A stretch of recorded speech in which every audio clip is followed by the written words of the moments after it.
Let's jump into a Q&A. I have a few other questions I want to talk about just from an audience perspective. We've talked a lot about tickets, a lot about customers. What about a membership or a punch card? Do all of these same principles apply, or are there a few, different changes that we need to account for when dealing with memberships, punch cards? How does that work? So at the end of the day, a membership or a subscription is basically just a persisted ticket.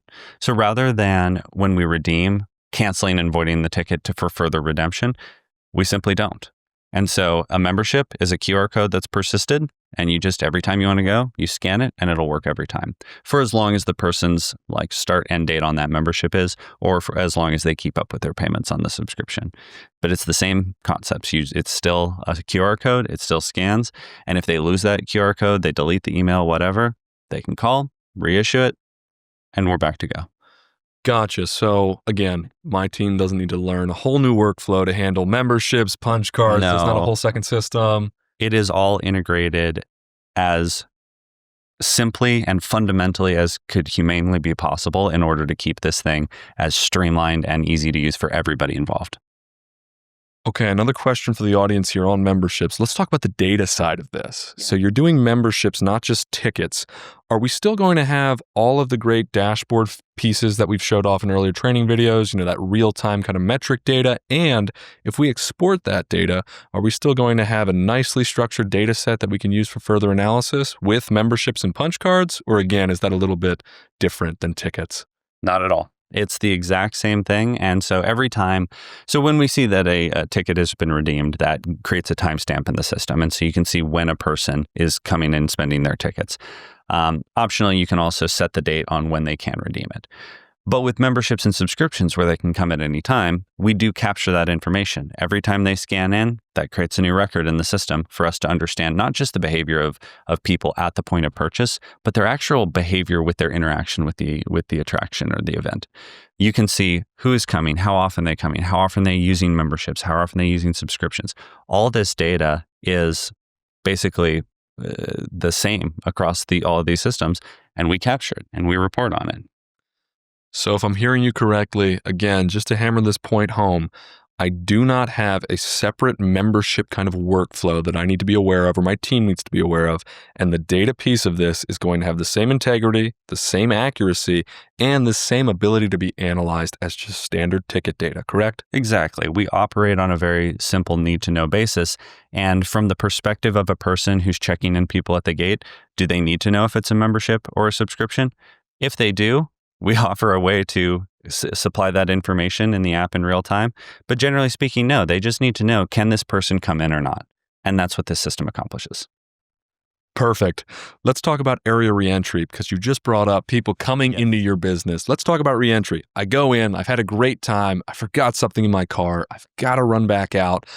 Do I have to buy another ticket, or does Pegasus make that, again, simple and intuitive to handle area reentry?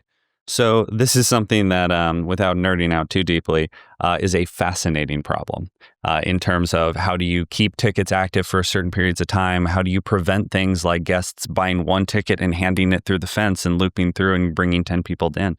And ultimately, what we realized is that this is one of the few cases where our digital platform is not the way to handle this.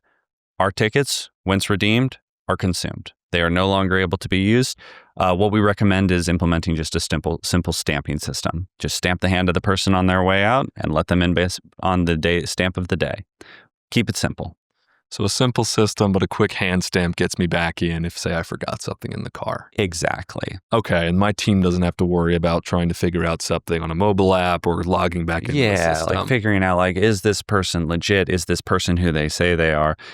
No, we wanted to keep this as simple as possible with as few room for error as possible. So let's talk about one more room for area piece here. Yeah, sure. Let's say I want to go to the business. I'm really excited. I have my ticket, but you know what? I forgot to charge my phone. And I've showed up and I'm so excited to get in and I hold out my QR code and there's a black screen because my phone is dead.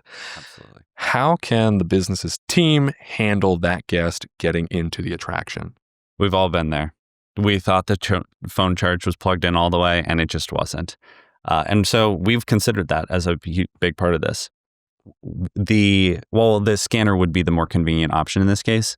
we have set it up in a way that if you allow them to go to the front desk, their order can be searched, you can verify their identity, and you can let them in based on that. And you can basically click redeem in that system, and it does consume the ticket. So they can't pretend to lose their ticket and then come back at a later date and then use it for real later. So my phone's dead. Yeah. I've come in, I've went to the front desk. They've redeemed that ticket using the Pegasus ecosystem. Is the data all the same? Is that ticket still being counted as, ticket used for entry that day? Is there anything else that's different about that redemption process? Or is it just a nice service that we can offer to customers who've lost their phone? Or Exactly. That's all it is because at the end of the day, when you click redeem at that front desk, it's the same thing as if you had scanned the ticket. Okay, perfect. Well, thank you all for your time today. This has been a great section on the customer service end of Pegasus ticketing. Again, we'll have different tags throughout this video so you can skip around and find the more integral parts to what you're looking for. Once again, thank you for joining Pegasus Ticketing.